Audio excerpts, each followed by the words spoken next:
আমার সামনে 3 গ্লাস পানি আছে আর 3টা ডিফারেন্ট ডিফারেন্ট কালারের পাউডার আছে।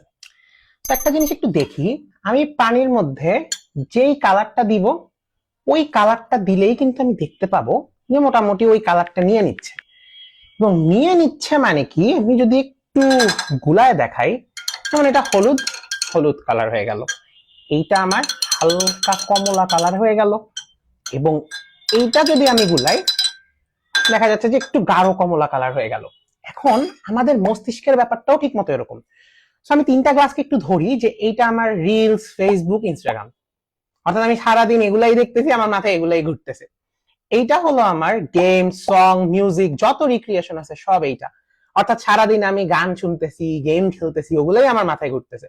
আর এটার মধ্যে আমার ক্যারিয়ার গোলস, পড়ালেখা, আমি লাইফে কি করব, আমি আজকে কালকে পড়ালেখা কেমন আগাচ্ছি, এই জিনিসগুলো ঘুরতেছে। আমাদের মস্তিষ্ক ঠিক এরকম, যত ভালো জিনিস কনজিউম করব তত ভালো জিনিস মাথায় ঘুরবে, যত বাজে জিনিস কনজিউম করবো তত বাজে জিনিস মাথায় ঘুরবে। তো এখন তুমি ডিসাইড করো, তুমি কি সারাদিন রিলস, ফেসবুক, ইনস্টাগ্রাম এগুলোতে পড়ে থাকতে চাও, নাকি ক্যারিয়ার গোলস, লাইফ, স্টাডি এগুলো নিয়ে কথা বলে লাইফ একটু এগিয়ে যেতে চাও?